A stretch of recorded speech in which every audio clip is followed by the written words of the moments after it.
우리 아들은 손자의 5번째 생일에 흔적도 없이 사라졌고 그 충격으로 아이는 10년 동안 말을 잃었습니다. 저는 홀로 손자를 키웠습니다. 얼마 전 손자가 아들과 함께 찍은 낡은 사진을 보고는 손가락으로 가리키며 처음으로 입을 열었습니다. 아이가 누구의 이름을 말했는지 듣고 제 다리는 풀리고 말았습니다. 안녕하세요, 애청자 여러분. 오늘 함께 해주셔서 감사합니다. 이런 이야기가 마음에 드신다면 채널 구독과 영상 좋아요로 응원해주세요. 어느 나라에서 듣고 계신지 댓글로 남겨주시면 감사하겠습니다. 전 세계에서 보내주시는 소식을 읽는 것은 언제나 저에게 큰 힘이 됩니다. 편안하게 들어주세요. 치유를 주는 침묵이 있습니다. 아침 숲의 고요함이나 잠든 집의 평온함 같은 것이죠. 하지만 사람을 망가뜨리는 침묵도 있습니다. 저의 침묵은 10년 동안 계속되었습니다. 10년 3653일. 저는 정확히 압니다. 매일같이 세었으니까요. 하루하루의 시작은 똑같았습니다. 시골집의 낡은 마룻바닥 삐걱이는 소리, 구수한 보리차 끓는 냄새와 솥에 누른밥 익는 냄새, 그리고 제 손자 민준이의 눈빛.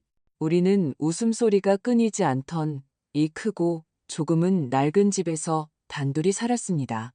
이제 이 집의 유일한 소리는 우리의 말 없는 대화뿐이었습니다.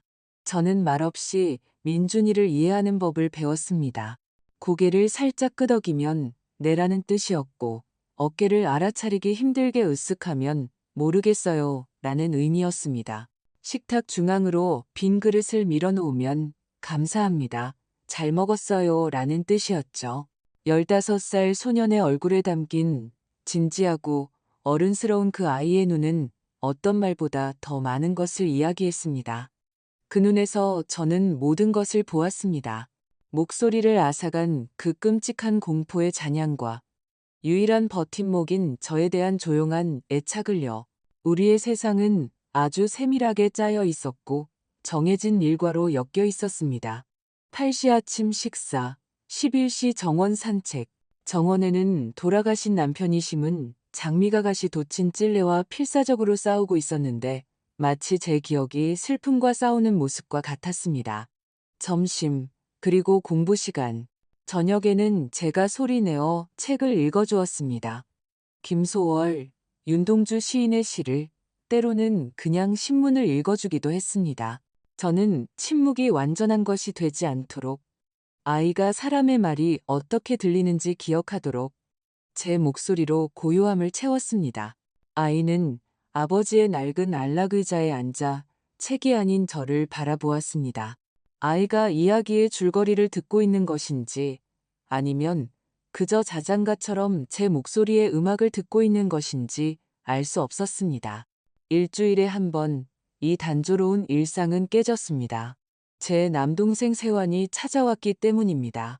그의 활기차고 큰 목소리는 외풍처럼 우리의 침묵 속으로 파고들었습니다. 그는 식료품과 약을 가져오고 공과금을 처리해 주었습니다.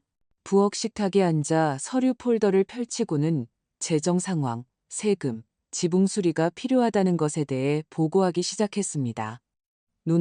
누나 자신을 너무 돌보지 않는군. 그는 아버지처럼 고개를 저으며 말했습니다. 혼자서는 힘들지. 나도 알아.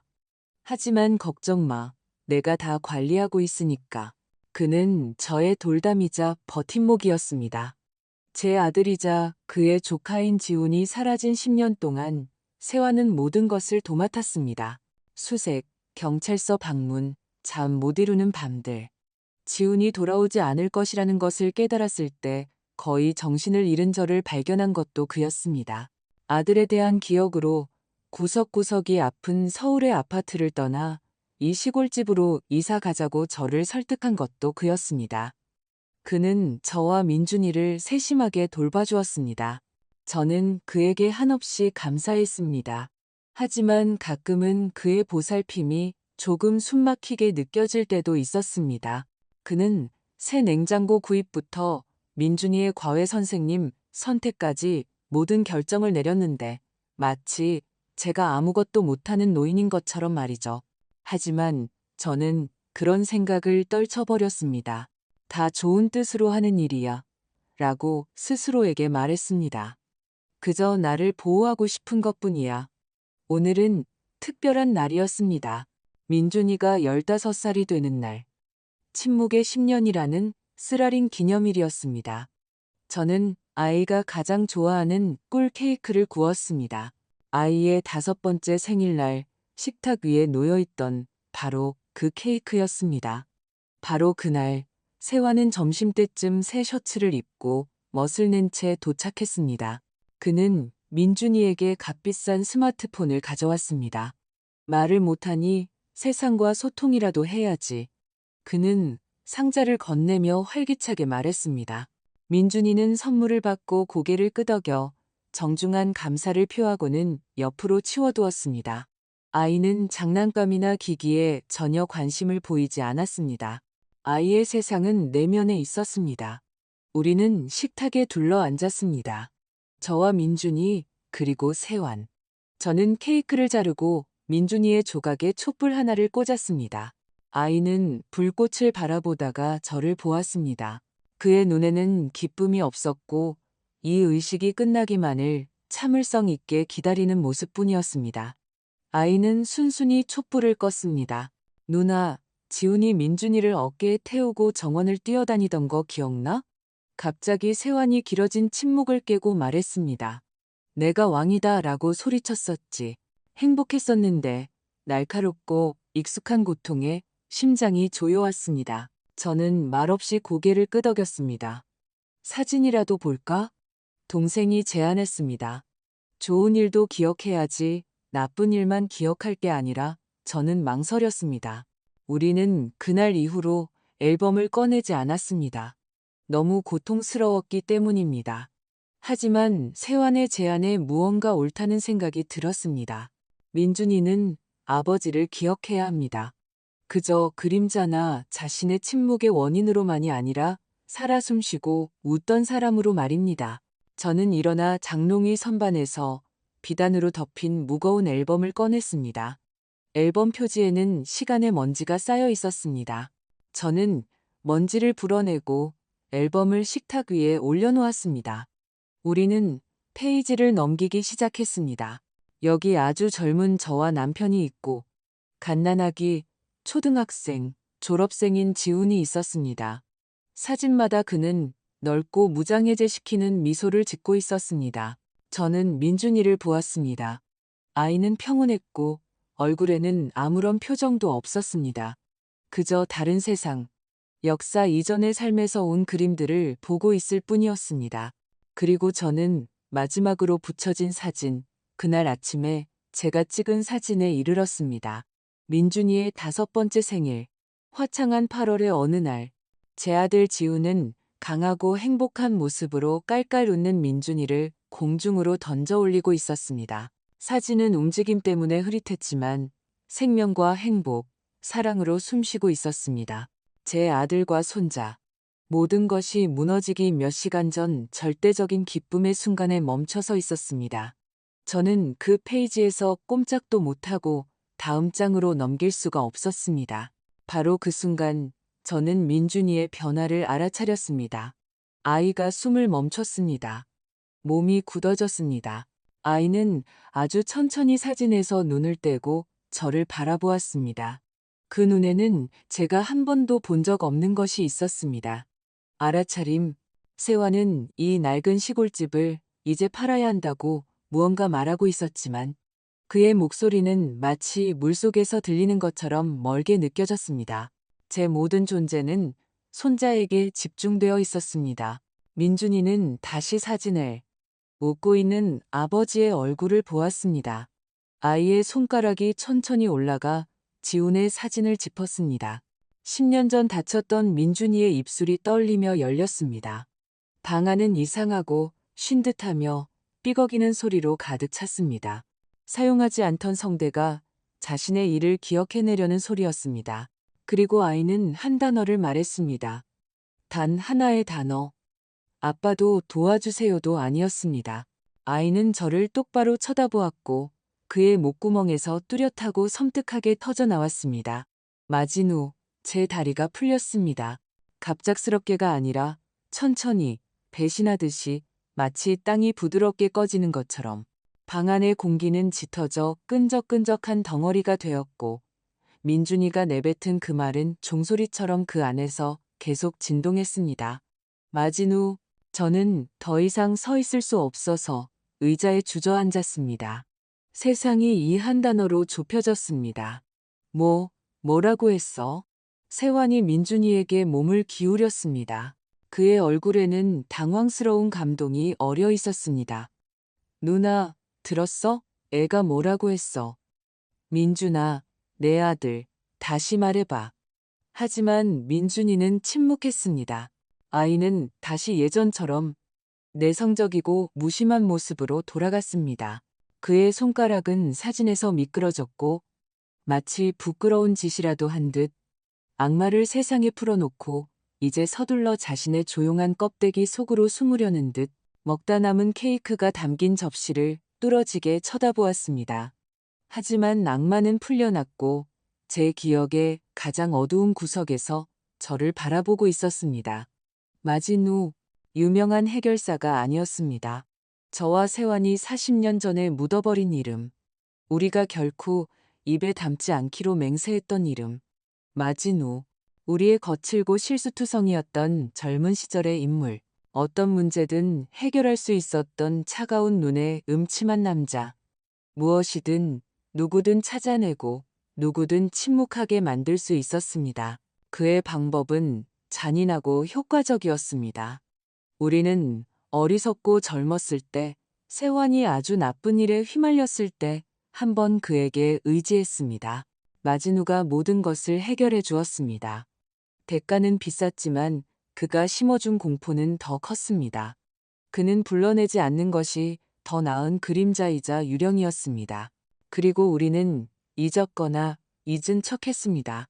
그런데 이제 10년 동안 침묵했던 그날 5살배기 아이였던 제 손자가 아버지의 사진을 가리키며 이 이름을 말합니다. 제가 그동안 공들여 쌓아온 댐이 제 머릿속에서 무너졌습니다.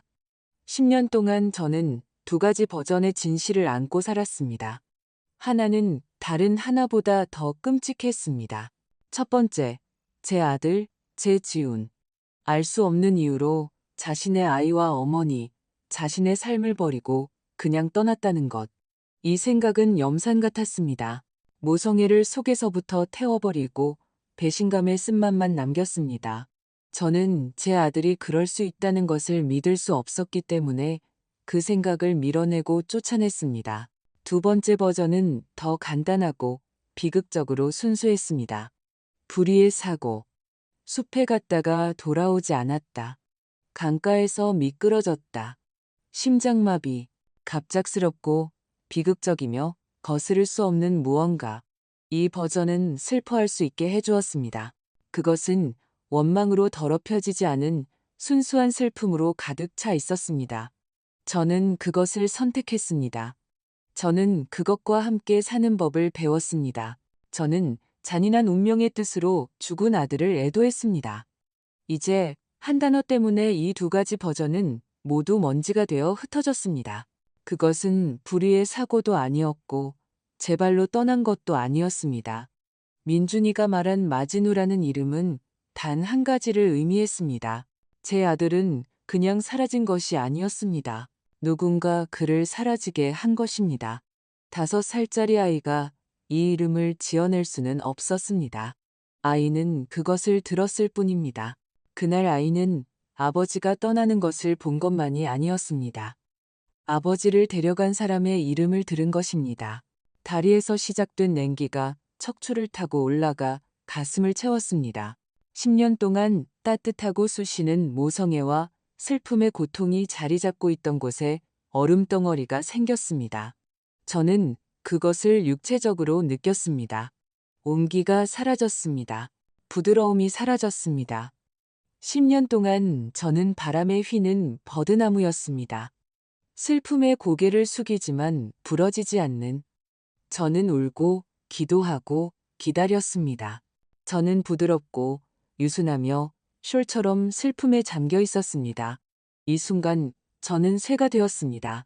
슬픔은 사라지지 않았습니다. 그것은 어디에도 가지 않았지만 더 이상 돌을 갉아먹는 물이 아니었습니다. 그것은 이 돌 안에 강철이 되었고 그 중심축이 되었습니다. 아들에 대한 제 사랑은 죽지 않았습니다. 아니요, 그것은 그리워하는 것에서 행동하는 것으로 면도날처럼 차갑고 날카로운 결심으로 변했습니다. 알아내기 위해 애도하는 것이 아니라 알아내기 위해 저는 고개를 들어 동생을 보았습니다. 그는 여전히 민준이 주위를 맴돌며 아이에게 한마디라도 더 하게 하려고 애쓰고 있었습니다. 세환아, 그만해. 제 목소리는 평온하게, 어쩌면 너무 평온하게 들렸습니다. 애를 놀라게 할 거야. 세환은 몸을 곧게 펴고 저를 보았습니다. 누나, 무슨 소리야? 이건 큰 진전이야. 당장 의사에게, 언어치료사에게 가야 해. 애가 말을 했잖아. 무슨 말을 했는지가 무슨 상관이야? 중요한 건 과정이 시작됐다는 거지. 그는 크고 기쁘게 말했지만 저는 그의 미소가 아니라 그의 눈을 보았습니다. 그리고 10년 만에 처음으로 저는 그의 눈에서 친족을 보지 못했습니다. 저는 낯선 사람을 보았습니다. 저는 그를 보았고 제 머릿속에서는 끔찍한 모자이크가 맞춰지고 있었습니다. 항상 곁에 있던 세환. 모든 재정을 떠맡은 세환. 서울의 아파트를 팔지 말라고 말리고 모두와 떨어진 이 시골집에서의 삶을 고집한 세환. 모든 것을 통제하는 세환. 저는 천천히 일어나 창가로 다가가 잡초가 무성한 우리 정원을 바라보았습니다. 잡초와 싸우는 장미들을. 싸움. 그것이 제게 닥친 일이었습니다. 첫 수를 두어야 했습니다. 조심스럽게, 놀라지 않게 저는 돌아섰습니다. 제 얼굴에는 지치고 슬픔에 잠긴 여인의 가면이 쓰여 있었습니다. 저는 그것을 너무 오래 써서 거의 제 얼굴이 된 것 같았습니다. 눈물이 눈에 고였습니다. 오래된 습관, 믿음직한 도구. 세환아, 저는 떨리는 목소리로 말했습니다. 나 더 이상 못하겠어. 그는 다가와 걱정스럽게 제 팔꿈치를 잡았습니다. 진정해, 누나, 진정해. 충격 때문이야. 다 잘 될 거야. 두고 봐. 민준이가 말을 할 거야. 그게 문제가 아니야. 저는 고개를 저으며 눈물 한 방울이 뺨을 타고 흐르도록 내버려 두었습니다. 이 집, 이 정원 때문이야. 여기 모든 것이 지운을 떠올리게 나무 한 그루, 마룻바닥 한 칸까지. 10년 동안 우리 비극의 박물관에서 사는 것 같아. 더 이상 이렇게는 못 살아. 저는 잠시 멈추고 얼음물에 뛰어들기 전처럼 가슴에 공기를 가득 채웠습니다. 시골집을 팔고 모든 것을 팔고 민준이랑 어디 바닷가로라도 떠나고 싶어. 새 출발을 하고 싶어. 저는 가짜 눈물의 베일 너머로 그의 눈을 똑바로 쳐다보았습니다. 저는 그의 반응을 기다렸습니다. 제 정신은 차갑고 맑았습니다. 저는 그가 무슨 말을 할지 알고 있었습니다. 제 끔찍한 추측이 맞다면 그가 무슨 말을 해야 하는지 알고 있었습니다. 진심으로 제게 좋은 일을 바라는 사람은 이렇게 말했을 것입니다. 그래, 누나, 좋은 생각이야. 변화가 필요해. 하지만 세환은 그런 사람이 아니었습니다. 그의 얼굴은 순식간에 변했습니다. 걱정스러운 표정은 사라지고 그가 지난 10년간 저를 억눌렀던 바로 그 엄격하고 아버지 같은 걱정으로 바뀌었습니다. 누나, 제정신이 아니구나. 그는 부드럽지만 단호하게 말했습니다. 감정적으로 말하는 거야. 어디로 가려고? 이 집은 누나의 요새야. 누나의 역사. 우리 가족의 역사. 여기는 모든 것이 친숙해. 어떻게 이렇게 모든 것을 버릴 수 있어? 그건 지훈의 기억에 대한 배신이 될 거야. 그는 옳고 배려심 있는 말을 했지만 저는 그 말에서 금속이 긁히는 소리를 들었습니다. 그는 제가 떠나기를 원하지 않았고 집을 팔기를 원하지 않았습니다.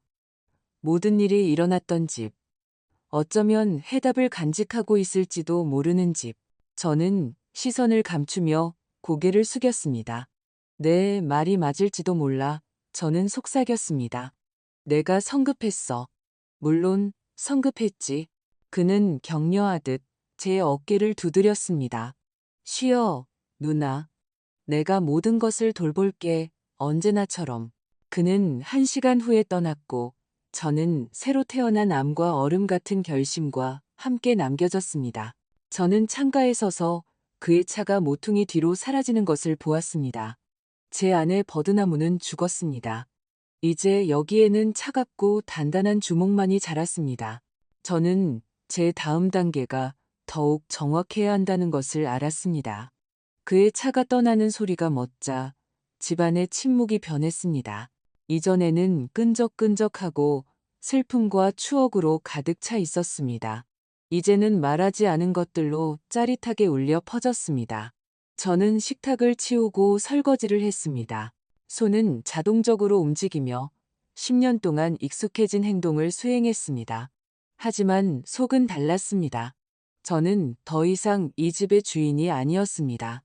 저는 10년 동안 지속된 범죄 현장의 수사관이 되었습니다. 저는 민준이에게 다가갔습니다. 아이는 의자에 앉아 책을 넘기고 있었지만 시선이 텅 비어 있는 것을 알 수 있었습니다. 읽는 것이 아니라 숨어 있는 것이었습니다. 저는 아이 옆에 무릎을 꿇고 아이의 손을 잡았습니다. 아이의 손가락은 차가웠습니다. 민준아, 저는 속삭였습니다. 고맙다. 아이는 천천히 고개를 돌려 저를 보았습니다. 그 눈에는 질문이 담겨 있었습니다. 제가 왜 고마워하는지 이해하지 못했습니다. 아이의 단 한마디가 제 감옥의 녹슨 자물쇠를 연 열쇠가 되었다는 것을 아이는 몰랐습니다. 저는 그저 아이의 손을 더 꽉 쥐었습니다. 이제 저는 아이를 세상으로부터만이 아니라 준비가 될 때까지 진실로부터도 보호해야 했습니다. 저녁에 예상대로 세환에게서 전화가 왔습니다. 수화기 넘어 그의 목소리는 활기차고 일부러 걱정하는 듯 했습니다. 어떻게 지내, 우리 은둔자들? 누나, 좀 진정됐어? 응, 세환아, 괜찮아. 저는 평온하고 순종적인 목소리로 대답했습니다. 저는 이미 제 새로운 역할에 익숙해졌습니다. 보살핌이 필요한 약하고 감정적인 여인의 역할. 그럼 다행이다. 그는 안도하며 말했습니다.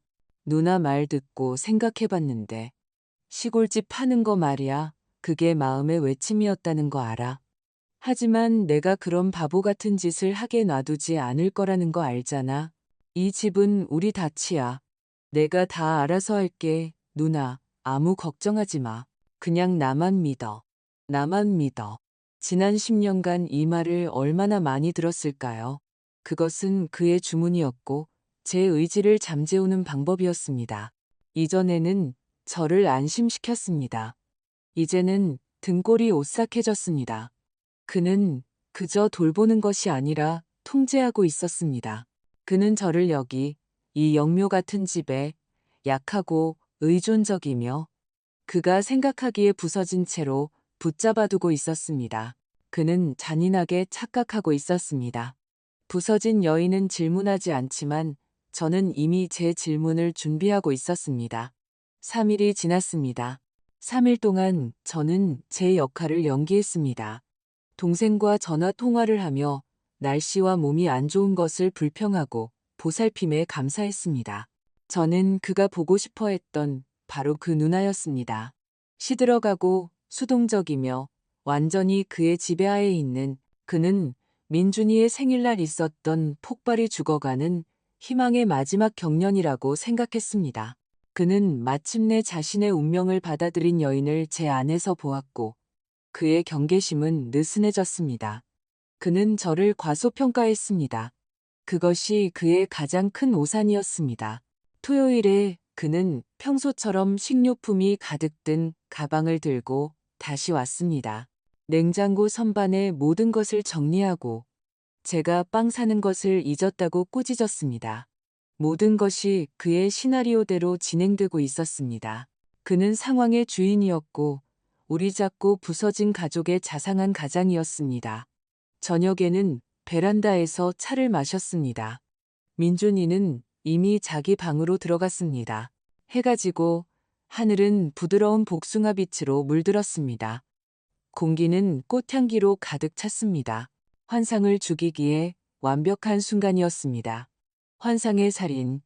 저는 차를 한 모금 마시고 찻잔을 받침에 내려놓고 멀리 어두워지는 소나무 꼭대기를 바라보았습니다. 마치 생각이 우연히 어디선가 떠오른 것처럼 세화나 저는 최대한 무심하게 시작했습니다. 옛날 서류를 정리하다가 누군지 알아? 누구를 기억했는지? 누군데? 그는 나른하게 차를 한 모금 마셨습니다. 완전히 긴장이 풀린 모습이었습니다. 저는 잠시 멈추고 제 심장 박동 소리에 귀를 기울였습니다. 심장은 그의 평온한 삶의 마지막 몇 초를 세는 메트로놈처럼 규칙적이고 차갑게 뛰었습니다. 젊었을 때 알던 그 남자, 어떻게 됐을까 궁금해졌어. 그 마진우 말이야. 저는 그를 보지 않았습니다. 제 찻잔을 보고 있었습니다.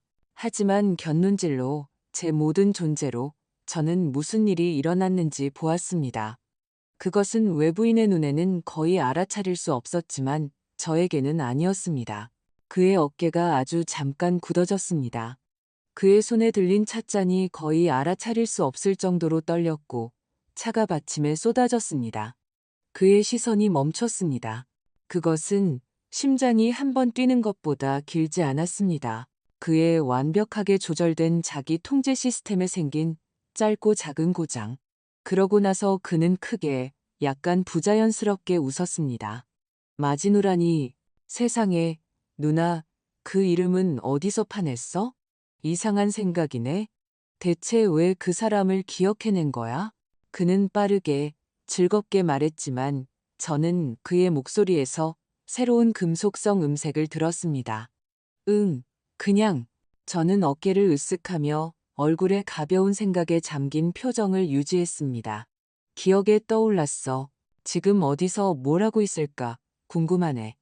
세화는 손을 휘저으며 완전히 자신을 되찾았습니다. 그의 얼굴은 다시 후원적이고 너그러운 표정이 되었습니다. 아마 오래전에 죽었을 거야. 그런 사람들은 오래 못 살아. 그의 자리는 무덤 아니면 감옥이지. 잊어버려, 누나. 과거의 쓸데없는 일로 머리 아프게 하지 마. 그는 일어나 기지개를 켰습니다. 자, 늦었네. 가봐야겠다. 누나는 쉬고 그런 흡혈귀 같은 것들은 기억하지 마. 저는 그를 문까지 배웅하고 마지막 훈계를 순순히 들었습니다. 그의 차가 시야에서 사라졌을 때 저는 베란다로 돌아왔습니다. 그의 찻잔 속 차는 식어 있었습니다. 받침에는 작고 어두운 웅덩이가 남아 있었습니다.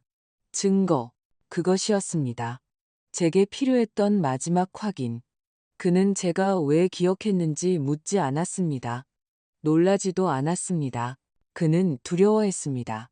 아주 짧은 순간 그는 죽을 만큼 두려워했고 그의 성급하고 경멸적인 오래전에 죽었을 거야는 추측이 아니었습니다. 그것은 희망이거나 그렇게 믿으라는 스스로에 대한 명령이었습니다. 모든 것이 제자리를 찾았습니다. 10년의 거짓말, 10년의 가짜 보살핌, 그리고 그 중심에는 제 동생과 우리 공동의 과거에서 온 유령이 있었습니다. 저는 짙어가는 황혼 속에 서 있었고 수년 만에 처음으로 두려움을 느끼지 않았습니다. 심장 자리에는 차갑고 울리는 공허함만이 있었고 이제 제 삶의 의미가 된단 하나의 질문만이 있었습니다. 내 아들에게 무슨 짓을 한 거야, 세화나? 저는 답이 여기, 이 집에 어딘가에 있다는 것을 알았습니다. 그리고 저는 그것을 찾아낼 것입니다. 저는 집으로 돌아와 빗장을 걸었습니다. 밤이 정원에 내렸고 이제 집은 제 세상이자 요새이며 동시에 범죄 현장이 되었습니다. 저는 복도에 있는 작은 야간등 외에는 불을 켜지 않았습니다. 우연한 행인이나 이웃이 2층 창문, 제 아들 방 창문에 불빛이 켜진 것을 보기를 원하지 않았습니다. 저는 지난 10년간 극히 필요한 경우를 제외하고는 그곳에 들어가지 않았습니다. 처음에는 너무 고통스러웠습니다. 모든 물건, 선반 위의 모든 책, 의자 등받이에 걸쳐진 그의 낡은 스웨터, 모든 것이 그에 대해 소리쳤습니다. 저는 슬픔에 숨이 막혔습니다. 나중에 고통이 무뎌졌을 때 저는 그 방을 기념관처럼 손대지 않고 조용하고 시간이 멈춘 채로 보존했습니다. 저는 박물관 관리인처럼 한 달에 한 번 먼지를 털고 다시 문을 닫았습니다. 오늘 밤 저는 다른 목적으로 그곳에 들어갔습니다. 저는 삐걱이는 계단을 올라갔습니다. 한 걸음 한 걸음이 침묵 속에서 그리고 제 심장에서 쿵쿵 울렸습니다. 그의 방문은 잠겨 있지 않았습니다. 저는 문을 밀었고 코에 익숙한 냄새가 났습니다. 먼지와 낡은 책, 그리고 미묘하게 젊은 시절의 무언가. 나무와 사라진 삶의 냄새가 섞인 달빛이 큰 창문을 통해 들어와 어둠 속에서 책상, 깔끔하게 덮개가 덮인 침대, 천장까지 닿는 책장을 비추었습니다. 10년 전, 저는 이미 이 방을 뒤졌습니다. 미친 어머니의 절망으로 저는 쪽지를 찾았습니다. 유서, 설명. 저는 그의 옷 주머니를 뒤집고 책을 털고 매트리스 밑을 들여다보았습니다. 저는 그의 떠남을 설명할 수 있는 이유, 절망의 한마디를 찾았지만 아무것도 찾지 못했습니다. 지금 저는 다른 것을 찾고 있었습니다. 약점이 아니라 힘을 찾고 있었습니다. 떠날 이유가 아니라 남을 이유를. 저는 비밀을 찾고 있었습니다. 제 아들, 똑똑한 방법론자, 항상 조금은 자기만의 생각이 있었던 제 지훈이 무엇을 숨겼을까요? 그는 충동적이지 않았습니다. 위험을 느꼈다면 준비했을 것입니다. 저는 체계적이고 차분하게 서두르지 않고 시작했습니다. 저는 더 이상 울지 않았습니다. 제 가슴의 얼음은 녹지 않았습니다. 저는 책상 서랍을 열었습니다. 낡은 공책, 대학 시절의 강의 노트, 몇몇 청구서, 사진. 아무것도 없었습니다. 저는 책장의 책들을 확인했습니다. 그는 역사를, 특히 미술사를 좋아했습니다. 수십 권의 도록, 연구서, 저는 한 권 한 권 넘겨보며 페이지 사이에 무언가 없는지 확인했습니다. 비어 있었습니다. 저는 방 한가운데 바닥에 앉았습니다. 달빛이 낡은 마룻바닥에 긴 직사각형을 그리고 있었습니다. 저는 이 마룻바닥을 보았고 갑자기 기억이 떠올랐습니다. 지훈이 12살쯤 되었을 때 남편과 저는 이 방의 바닥을 바꾸고 있었습니다. 마루판 하나가 제대로 놓이지 않았습니다. 남편은 그때 욕을 하며 말했습니다. 자, 이제 우리만의 비밀 장소가 생겼네. 지훈은 그때 웃으며 우리가 거기에 무슨 보물을 숨길 거냐고 물었습니다. 저는 멈칫했습니다. 비밀 장소. 저는 창문 아래 벽 쪽으로 무릎을 꿇고 기어갔습니다. 저는 그 마루판을 기억했습니다. 가장자리를 밟으면 항상 발밑에서 조금씩 움직였습니다. 저는 눌렀습니다. 마루판이 살짝 삐걱거리며 1mm 정도 올라왔습니다. 제 손가락이 틈을 더듬었습니다. 손톱으로는 잡을 수 없었습니다. 저는 책상에서 금속 자를 가져와 조심스럽게 틈에 밀어넣었습니다. 약간의 힘을 주자 마루판이 움직였습니다. 그 아래에는 어둠과 거미줄이 있었습니다.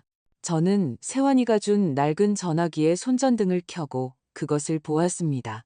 마루판 뒷면에 넓은 테이프로 붙여진 시간이 지나 누렇게 변한 두툼한 종이 봉투, 심장이 한번 멎었다가 망치처럼 규칙적이고 강력하게 뛰기 시작했습니다. 저는 연약한 종이를 찢지 않으려고 조심스럽게 테이프를 떼었습니다. 봉투는 봉인되어 있지 않았습니다. 저는 차가운 벽에 등을 기대고 바닥에 앉아 내용물을 무릎 위에 쏟았습니다. 편지가 아니었습니다. 처음 나온 것은 사진이었습니다. 전문적으로 찍은 수십 장의 사진. 사진에는 사람이 없었고 물건이 있었습니다.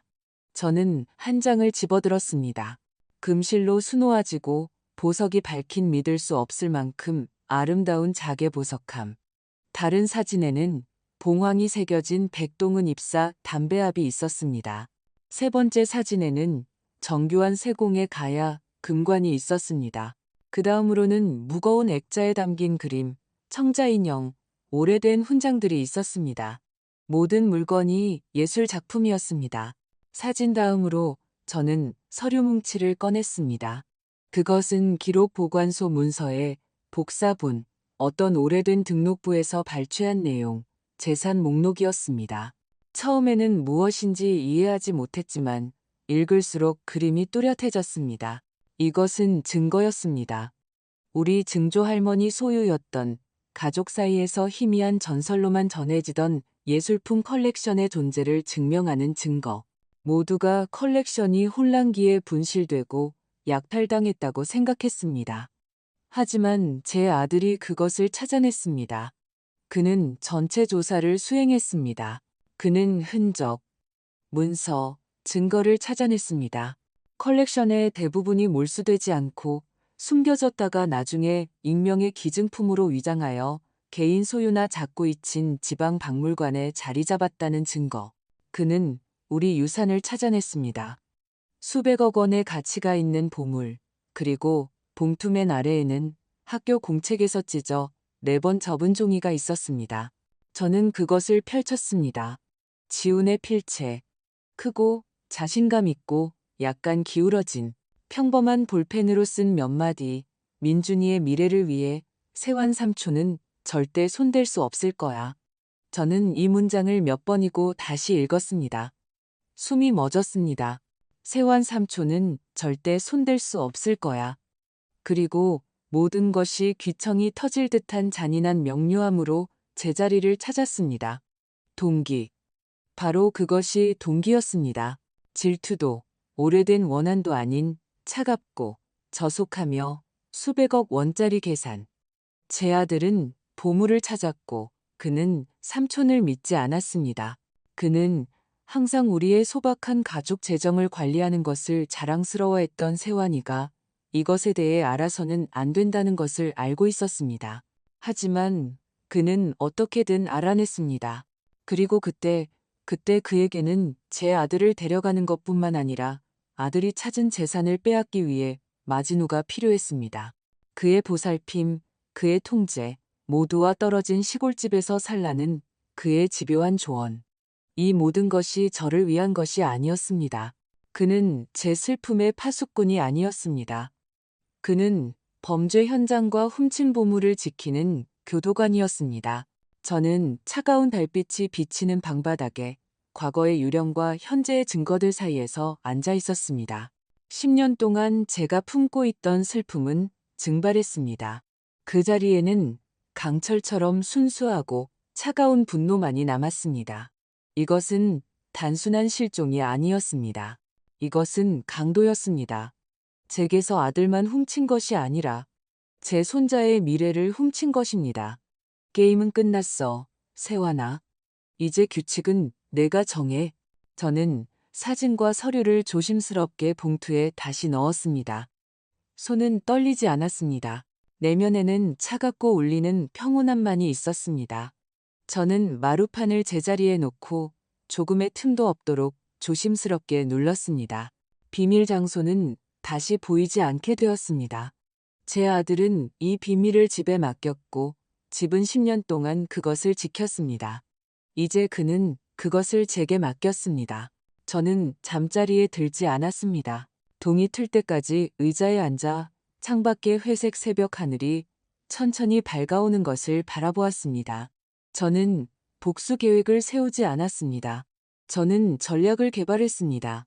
복수는 감정입니다. 그리고 제 새로운 세상에는 더 이상 감정이 설 자리가 없었습니다. 제게는 정의가 필요했습니다. 정보. 아침에 저는 민준이에게 시내에 볼 일이 있어 다녀와야 한다고 말했습니다. 아이는 고개를 끄덕였고 시선은 평온했습니다. 아이는 제가 모든 문제를 해결하는 것에 익숙했습니다. 아이는 제가 어떤 문제를 해결하러 가는지 몰랐을 뿐입니다. 저는 역 근처의 작은 사진관에서 모든 서류와 사진을 복사했고 거의 모든 현금을 다 썼습니다. 원본은 비밀 장소에 남겨두었습니다. 저는 그것들을 가지고 다닐 만큼 어리석지 않았습니다. 시내에서 저는 공증인이나 경찰서로 가지 않았습니다. 저는 돌아가신 남편의 오랜 친구인 이규영 사장님의 사무실이 있는 간판 없는 눈에 띄지 않는 입구의 조용한 오래된 거리로 갔습니다. 전직 특수부 수사관이었던 이 사장님은 이제 개인 변호사로 일하고 있었습니다. 그는 구식이지만 과묵하고 믿을 수 없을 만큼 통찰력 있으며 절대적으로 신뢰할 수 있는 사람이었습니다. 우리는 5년 정도 만나지 못했지만 저는 그를 믿을 수 있다는 것을 알고 있었습니다. 그는 직접 저를 맞이했습니다. 희끗희끗한 머리에 단정한 정장을 입은 모습이었습니다. 그의 사무실은 금욕적이었습니다. 책상, 의자 2개, 서류 처리 꽂힌 책장. 불필요한 것은 아무것도 없었습니다. 이 여사님, 그는 제 손을 굳게 잡으며 말했습니다. 뵙게 되어 반갑습니다. 하지만 좋지 않은 일로 오신 것 같군요. 안녕하세요, 이 사장님. 저는 그의 맞은편 의자에 앉았습니다. 아주 민감한 일이 있어서 왔습니다. 그는 말없이 고개를 끄덕이며 제가 말해도 좋다는 신호를 보냈습니다. 저는 책상 위에 2가지를 올려놓았습니다. 서류와 사진 복사본이 든 폴더와 마지노라는 한 단어를 쓴 작은 종이. 이 사람에 대해 모든 것을 알고 싶습니다. 저는 평온하게 말했습니다. 그리고 이것이, 저는 서류 폴더를 가리키며 말했습니다. 그와 어떻게 관련이 있는지 알고 싶습니다. 이 사장님은 먼저 이름이 적힌 종이를 살펴보았습니다. 그의 눈썹이 살짝 찌푸려졌습니다. 그러고 나서 그는 폴더를 열었습니다. 그는 말없이 눈을 떼지 않고 20분 동안 서류를 검토하고 사진을 넘기고 기록 보관소 발췌문을 읽었습니다. 저는 앉아서 기다렸습니다. 저는 그가 단순한 서류 뭉치를 보는 것이 아니라 범죄의 구성을 보고 있다는 것을 알고 있었습니다. 심각하군요. 마침내 그는 바래고 영리한 눈으로 저를 올려다보며 말했습니다. 이것이 여사님 증조 할머니의 컬렉션입니까? 네. 제 아들 지훈이 실종되기 직전에 그 흔적을 찾았습니다. 알겠습니다. 그는 다시 이름이 적힌 종이를 보았습니다. 마진우, 90년대에 들어본 이름이군요. 기억하지 않는 편이 나은 사람들 중 하나죠. 그가 지훈의 실종에 연루되었다고 생각하십니까? 생각하는 게 아닙니다. 저는 압니다. 이규영 사장님은 잠시 침묵하며 손가락으로 책상을 두드렸습니다. 알겠습니다. 이 여사님, 제가 알아보겠습니다. 하지만 미리 말씀드리지만 이 사람이 제가 생각하는 그 사람이라면 그는 유령입니다. 10년은 엄청난 시간입니다. 흔적은 아마도 식었을 겁니다. 하지만 시도해 보겠습니다. 그는 복사본을 보관했습니다. 저는 10년 만에 처음으로 안도감을 느끼며 떠났습니다. 저는 더 이상 혼자가 아니었습니다. 제가 짊어지고 있던 돌은 이제 제 영혼에만 있는 것이 아니었습니다. 일주일이 지났습니다. 고통스러운 기다림과 위장의 일주일. 세화는 전화를 하고 찾아오고 식료품을 가져왔습니다. 저는 약하고 지친 여인의 역할을 연기했고 매 순간 전화를 기다렸습니다. 그는 목요일 저녁에 전화했습니다. 이 여사님, 이규영입니다.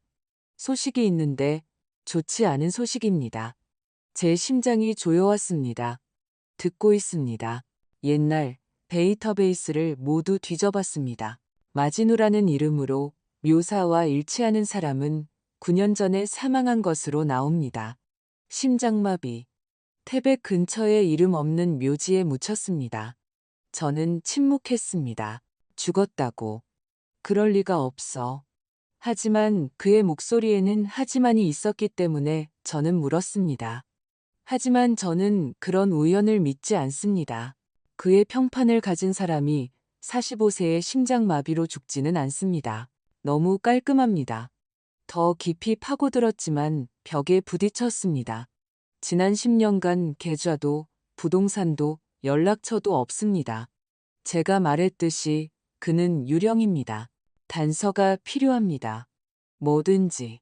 그에 대해 기억할 수 있는 가장 작은 세부 사항이라도 어디서 만났는지, 어떻게 말했는지, 무엇을 마셨는지, 어떤 사소한 것이라도 열쇠가 될 수 있습니다. 저는 눈을 감았고 수화기 너머의 침묵이 저를 짓눌렀습니다. 저는 기억해내야 했습니다. 저는 40년 전 젊은 세완이 휘말렸던 그 더럽고 굴욕적인 이야기로 마진으로 우리를 이끌었던 그 공포 속으로 스스로를 밀어넣었습니다. 우리는 그를 단 2번 만났습니다. 어디였는지 기억은 희미하게 어떤 다방, 어두운 구석의 이미지를 떠올렸습니다. 그리고 갑자기 저는 그것을 어제 일처럼 생생하게, 뚜렷하게 보았습니다. 지금은 사라진 황학동 벼룩시장 뒤편의 작고 허름한 다방. 다방 이름은 비둘기 다방이었습니다. 끈적끈적한 테이블, 값싼 담배 냄새와 신커피 냄새. 세완과 저는 두려움에 떨며 기다리고 있었습니다. 그리고 그가 들어옵니다. 키가 작고 다부지며 눈에 띄지 않는 어두운 코트를 입고 우리 테이블에 앉지만 아무것도 주문하지 않습니다. 그의 앞에는 물 한 잔만 놓여 있습니다. 그의 차갑고 텅 빈 눈은 우리를 꿰뚫어 봅니다. 그리고 그는 조용히 거의 속삭이듯 말합니다. 하지만 그 속삭임에 핏기가 가십니다. 저는 장소뿐만 아니라 세부 사항도 기억해냈습니다. 그의 앞 테이블에는 담배꽁초가 가득한 재떨이가 놓여 있었습니다. 하지만 그는 담배를 피우지 않았습니다. 그는 담배를 집어 반으로 부러뜨리고 체계적으로 담배잎을 받침에 부수었습니다. 만나는 내내 그는 그렇게 담배 3개비를 부수었습니다. 이상하고 신경질적이며 기억에 남는 습관. 이규영 사장님, 제 목소리는 쉬어 있었습니다. 황학동의 비둘기 다방. 그리고 그는 담배를 부수었지만 피우지는 않았습니다. 수화기 저편에 긴 침묵이 흘렀습니다. 그거라면 뭔가 있겠군요. 마침내 이규영 사장님이 말했습니다. 감사합니다. 이 여사님. 전화 기다리세요. 다음 전화는 3일 후에 걸려왔고 이규영 사장님의 어조는 완전히 달랐습니다. 의심은 없었습니다. 차갑고 무거운 사실의 확인만이 있었습니다. 찾았습니다. 그는 서두 없이 말했습니다. 정확히는 그의 네트워크를요. 담배 습관은 좁은 세계에서 그의 명함이었습니다. 그는 연초라는 별명으로 알려져 있었습니다. 그 다방은 그의 사무실 중 하나였습니다. 마진우는 자신의 죽음을 위장했습니다. 그는 살아 있습니다. 새 여권, 해외에서의 새 삶. 하지만 그게 중요한 게 아닙니다. 그는 잠시 멈췄습니다. 중요한 것은 그가 무엇으로 살고 있는지 알아냈다는 겁니다. 그의 옛 인맥을 통해 돈 세탁을 도와준 사람들을 찾아냈고 그 돈은 예술품으로 이어졌습니다.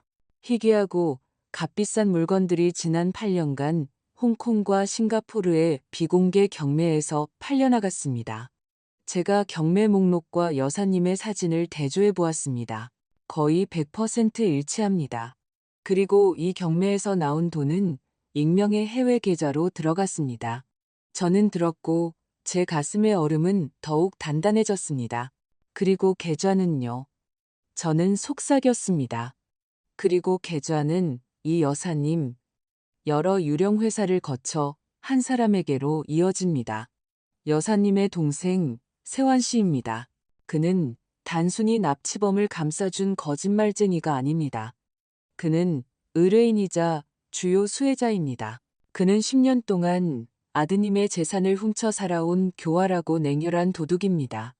이제 저는 모든 것을 알았고 마지막 막을 준비했습니다. 저는 수화기를 내려놓았습니다. 방이 눈앞에서 흔들리지 않았고 심장이 두근거리지 않았습니다. 저는 공기가 너무 맑아 지평선의 모든 집이 보이는 쌀쌀한 겨울날처럼 절대적인 귀가 먹먹할 정도의 명료함만을 느꼈습니다. 10년 동안 저는 슬픔과 거짓의 안개 속에서 살았습니다.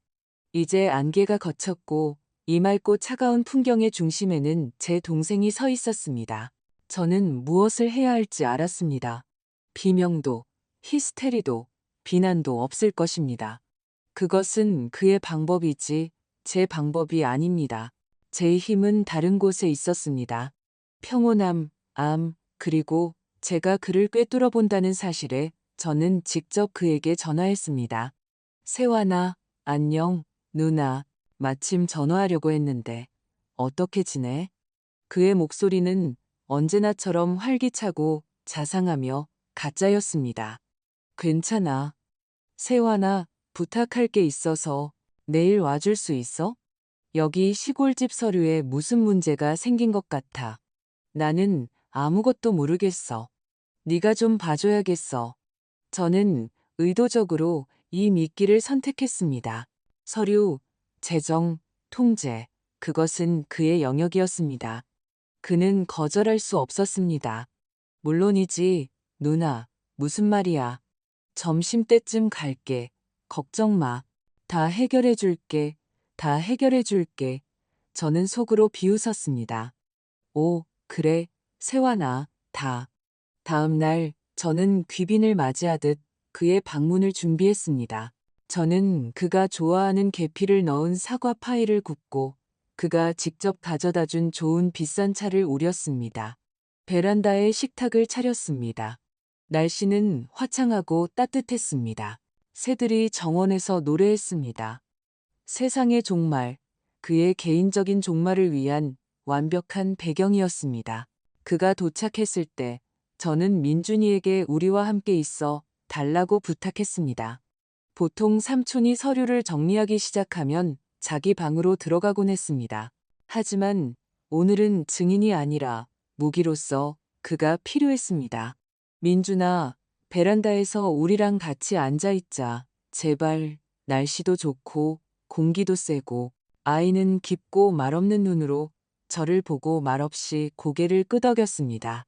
그는 베란다 구석, 식탁에서 조금 떨어진 낡은 등나무 의자에 앉아 책을 들었습니다. 그는 그림자가 되었고 인테리어의 일부가 되었으며 세환이 이미 오래전에 잊어버린 살아있는 상기물이 되었습니다. 세환은 언제나처럼 주인처럼 베란다로 들어왔습니다. 제 뺨에 입을 맞추고 민준이의 머리를 쓰다듬었습니다. 자, 무슨 문제가 있는 거야? 이 골칫덩어리야. 내 서류들 보여줘봐. 저는 그에게 차를 따라주고 파이가 담긴 접시를 앞에 놓아주었습니다. 먼저 차부터 마셔, 세환아. 일은 나중에 해도 돼. 우리는 날씨, 시장 물가, 그의 휴가 계획 같은 사소한 이야기를 나누었습니다. 그는 긴장을 풀고 만족스러워했습니다. 그는 자신의 요새에 자신의 약하고 의존적인 누나와 함께 있었습니다. 그는 완전히 안전했습니다. 그가 두 번째 찻잔을 다 마셨을 때 저는 일어나 벽에 있는 서랍장으로 다가갔습니다. 저는 서랍에서 미리 준비해둔 가장 선명하고 가장 아름다운 가야 금관 사진 한 장을 꺼냈습니다. 저는 식탁으로 돌아왔습니다. 있잖아, 세환아, 생각해봤는데 저는 그의 눈을 똑바로 쳐다보며 차분하게 말했습니다. 시골집 팔지 않기로 했어. 그는 너그럽게 미소 지었습니다. 그래, 잘 생각했어. 내가 일시적인 약한 마음이라고 했잖아. 응, 저는 고개를 끄덕였습니다. 게다가 여기서 지훈이 물건 중에 재미있는 걸 좀 찾았어. 우리 증조할머니가 대단한 예술 애호가, 진정한 수집가였나 봐. 그리고 이 말과 함께 저는 천천히 부드럽게 사진을 식탁 위에 놓고 그에게 밀어주었습니다. 저는 그의 얼굴에 나타나는 아주 미세한 변화 하나하나를 지켜보았습니다. 처음에는 사진을 흘긋 의아한 표정으로 쳐다보았습니다. 그러고 나서 그의 눈이 커졌습니다. 미소가 입가에 굳었고 그 후 천천히 녹는 밀랍처럼 흘러내렸습니다. 그의 뺨에서 핏기가 가시면서 죽은 듯한 회색빛 창백함이 남았습니다. 우리는 5년 정도 만나지 못했지만 저는 그를 믿을 수 있다는 것을 알고 있었습니다.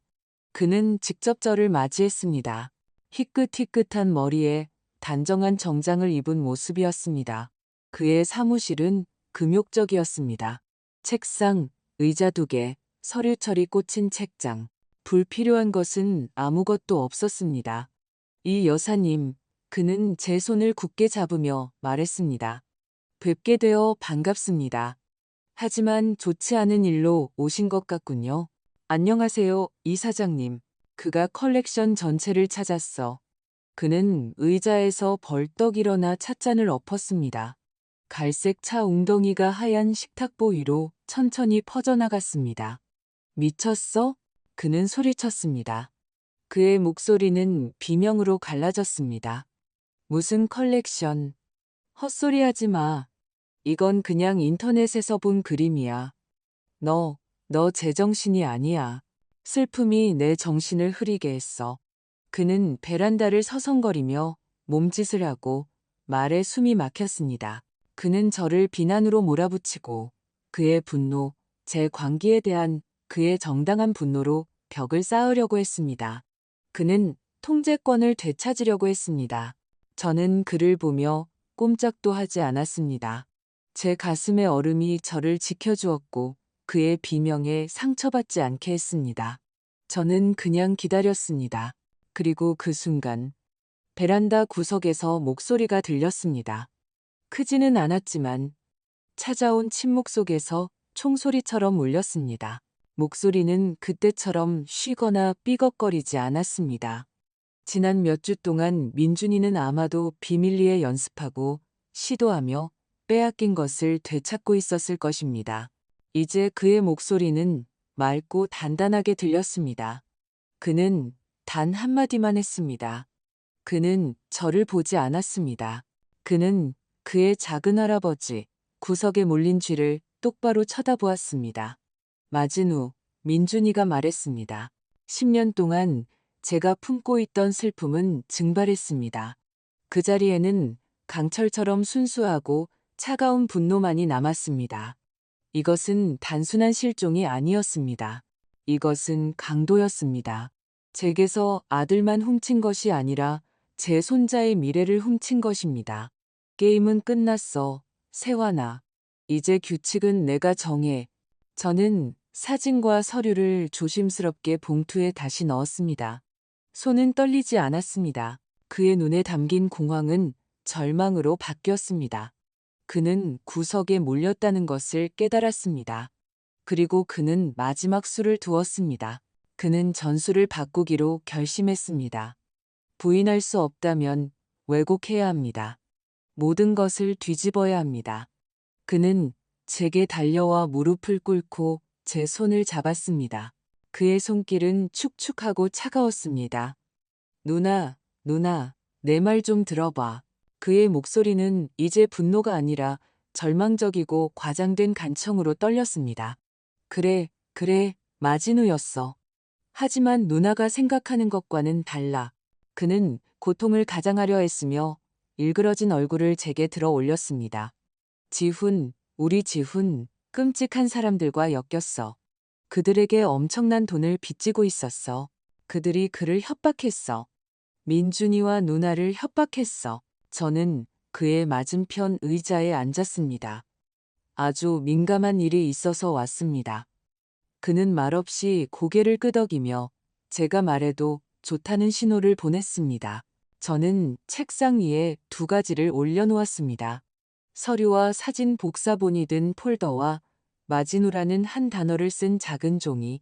이 사람에 대해 모든 것을 알고 싶습니다. 저는 평온하게 말했습니다. 그리고 이것이 내가 그에게 가서 내 조카를 구해달라고 애원했어. 그래, 돈이 들었지. 엄청난 돈이. 그는 식탁 위에 놓인 금관 사진을 보았습니다. 컬렉션? 그래, 지훈이 찾았어. 그리고 그게 우리의 유일한 구원이었어. 우리는 그 보물들을 마진우에게 지불하고 지훈의 새로운 삶을 위해 돈을 내고 그가 영원히 숨어서 안전하게 지낼 수 있도록 하기로 결정했어. 이 모든 것을 그를 위해, 누나, 민준이를 위해 한 거야. 나는 모든 것을 희생하고 20년 동안 두려움 속에서 살았어. 이 끔찍한 비밀을 지키며 너희를 보호했어. 그는 제 반응을 기다리며 저를 보았습니다. 그는 눈물, 의심, 어쩌면 감사까지도 기다렸습니다. 그는 제가 그를 믿는 것에 익숙했습니다. 그는 이번에도 오래된 실을 당겨 아들에 대한 제 사랑, 제 슬픔을 이용할 수 있을 것이라고 생각했습니다. 그는 그가 고통받는 자이자 가족의 비밀 수호자인 새로운 편리한 버전의 진실을 제게 제안했습니다. 저는 그의 무릎 꿇은 자세를, 가짜 눈물이 흐르는 그의 얼굴을 보았습니다. 그리고 저는 아무것도 느끼지 못했습니다. 분노도, 연민도, 차갑고 경멸스러운 경멸뿐이었습니다. 연극은 너무 서툴게 연기되었습니다. 그는 사진을 보았고 저는 그의 눈에서 세상이 무너지는 것을 보았습니다. 10년의 자기만족, 통제, 그리고 무죄 방면이 한순간에 잿더미로 타버렸습니다. 그는 저를 올려다보았습니다. 그의 눈에는 더 이상 충격이 아니었습니다. 동물적인 공포가 있었습니다. 뭐? 이게 뭐야? 그는 목이 쉰 소리로 말했습니다. 그의 목소리는 낯설게 변했습니다. 이거. 저는 어깨를 으쓱했습니다. 우리 증조할머니 물건 중 하나야. 예쁘지? 그렇지? 지훈이 좋은 안목을 가졌었어. 그 사실을 안고 누나의 슬픔을 보면서 침묵해야 했어. 매일이 고문이었어. 하지만 해야만 했어. 알겠어? 지훈을 위해서? 저는 여전히 부드럽게 고개를 끄덕였습니다. 그런 짐을 10년 동안 혼자 짊어지다니 견딜 수 없었을 거야. 하지만 견뎠어. 그는 자신의 영웅적인 거짓말을 거의 믿으며 자랑스럽게 외쳤습니다. 가족을 위해 견뎠어. 그는 완전히 안전했습니다. 그가 두 번째 찻잔을 다 마셨을 때 저는 일어나 벽에 있는 서랍장으로 다가갔습니다. 저는 서랍에서 미리 준비해둔 가장 선명하고 가장 아름다운 가야 금관 사진 한 장을 꺼냈습니다. 저는 식탁으로 돌아왔습니다. 그의 눈에 담긴 희망은 당혹감으로 그리고 다시 돌아오는 공포로 바뀌었습니다. 뭐? 무슨 수사관? 사립수사관. 돌아가신 남편의 아주 좋은 친구야. 그가 내 짐을 너무 안타깝게 생각해서 돕기로 했어. 그는 우리 증조할머니의 보물이 팔린 모든 경매를 추적했고 그 판매에서 나온 모든 실마리는 내 계좌로 이어졌어. 아마 뭔가 착오가 있었겠지? 그렇지? 너는 그저 지훈의 빚을 갚고 있었을 뿐인데 돈이 왠지 내게 쌓였던 거겠지. 그는 입을 뻐끔거리며 물 밖으로 던져진 물고기처럼 아무 소리도 내지 못했습니다. 하지만 저는 아직 끝나지 않았습니다. 저는 그를 위해 마지막 일격을 남겨두었습니다. 그의 세상을 완전히 파괴할 일격. 그리고 그가 또 뭘 찾았는지 알아? 세화나? 내 돈을 찾는 동안 지훈을 찾았어. 그 순간 그의 내면에서 무언가 부서졌습니다. 저는 그의 눈에서 그것을 보았습니다. 단순한 두려움이 아니라 완전한 절대적인 붕괴. 게임이 모든 면에서 졌다는 것을 깨달음. 그가 그를 찾았어. 세화나. 마지노가 그를 그다지 잘 숨기지 못했나 봐. 물론 전문가에게는 말이야.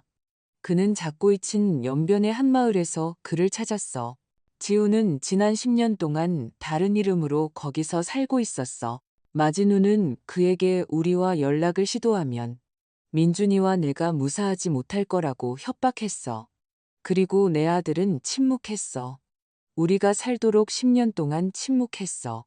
그는 우리를 위해 자신의 삶을 희생했어. 그런데 너는 그냥 그의 이름, 그의 미래, 그리고 그의 돈을 훔쳤어. 저는 일어섰습니다. 저는 더 이상 그와 한 테이블에 앉고 싶지 않았습니다. 그러니 이제 드디어 쉴 수 있겠네, 동생. 저는 말했습니다. 그리고 제 목소리에는 온기가 한 방울도 없었습니다. 내 끔찍한 짐은 끝났어. 너는 오랫동안 모두를 돌봤어. 이제 다른 사람들이 너를 돌봐줄 거야. 그는 베란다 바닥에 무릎을 꿇은 채 그대로 있었습니다. 짓밟히고 파괴되고 더 이상 둘 수가 없는 아름다운 하얀 식탁보 위에는 쏟아진 차에서 나온 추하고 갈색 얼룩이 천천히 퍼져나갔습니다. 마치 우리 삶 전체에 퍼진 그의 거짓말의 얼룩처럼 저는 그가 떠나는 것을 보지 않았습니다. 저는 그냥 집으로 들어가 거실로 가서 제 의자에 앉았습니다. 민준이가 저를 따라 들어와 아버지의 의자의 맞은편에 앉았습니다. 10년 만에 처음으로 그는 말없는 질문이 아니라 차분하고 명확한 이해심으로 저를 바라보았습니다. 침묵이 집으로 돌아왔지만 그것은 이미 완전히 다른 침묵이었습니다. 억압적이거나 죽은 침묵이 아니었습니다. 그것은 승리 후 텅 빈 전쟁터의 침묵이었습니다. 저는 그가 그 순간, 그의 승리의 순간을 즐기도록 내버려 두었습니다. 그러고 나서 제 목소리가 변했습니다. 부드러움은 사라지고 동정심은 증발했습니다. 강철처럼 차갑고 단단한 금속만이 남았습니다. 그렇다면 수사관이 내 이름으로 된 해외 계좌를 찾은 건 정말 다행이네, 세환아. 그는 멈춰 섰습니다. 그의 이름은 우리 집에서 더 이상 언급되지 않았습니다. 그는 잠에서 깬 후 나쁜 꿈이 사라지듯 그냥 사라졌습니다. 이규영 사장님이 나중에 제게 알려준 바에 따르면 마진우는 해외에서 완전히 자취를 감추고 모든 옛 인연을 끊었다고 합니다. 그를 찾지는 못했지만 주요 의뢰인이 처벌받았고 그것으로 충분했습니다. 컬렉션의 일부를 되찾을 수 있었습니다. 물론 전부는 아니었습니다. 경매에서 팔린 것들은 영원히 사라졌습니다. 하지만 세환이 팔지 못하고 그의 편안한 노후를 보장하기 위해 은행 금고에 보관했던 것들은 돌아왔습니다. 그림, 보석함, 오래된 책들. 그것들은 이제 제 서울 아파트에 포장된 채로 놓여 있습니다. 저는 그것들을 어떻게 해야 할지 몰랐습니다. 그것은 지훈의 유산이자 민준이의 미래였습니다. 하지만 지금은 그저 멀리하고 싶은 과거의 유령처럼 보였습니다. 지훈은 집에 있었습니다. 이것은 가장 중요하고 가장 어려운 말이었습니다. 그는 베란다에서의 그날 이후 한 달 만에 돌아왔습니다. 마르고 지쳤으며 10년간의 공포의 잔향이 영원히 서린 깊은 그림자가 눈 밑에 드리워져 있었습니다. 그는 자신의 유령 같았습니다. 처음 몇 주 동안 그는 거의 말을 하지 않았고 모든 갑작스러운 소리에 움찔했으며 많이 자거나 그냥 창가에 앉아 한 곳을 응시했습니다. 그는 여기 자기 방에 있었지만 동시에 없었습니다. 그는 연변에 오지 그의 10년간의 추방지 어딘가에서 길을 잃었습니다. 하지만 시간은 최고의 치료사입니다. 흉터를 지우지는 못하지만 그것과 함께 사는 법을 가르쳐줍니다. 그리고 민준이가 그의 치료사가 되었습니다. 자신의 침묵의 감옥에서 막 빠져나온 손자는 아버지를 그곳에서 어떻게 끌어내야 할지 본능적으로 이해했습니다. 그는 캐묻지 않았고 그저 곁에 있었습니다. 그에게 차를 가져다 주고 옆에 앉아 말없이 책을 읽었습니다.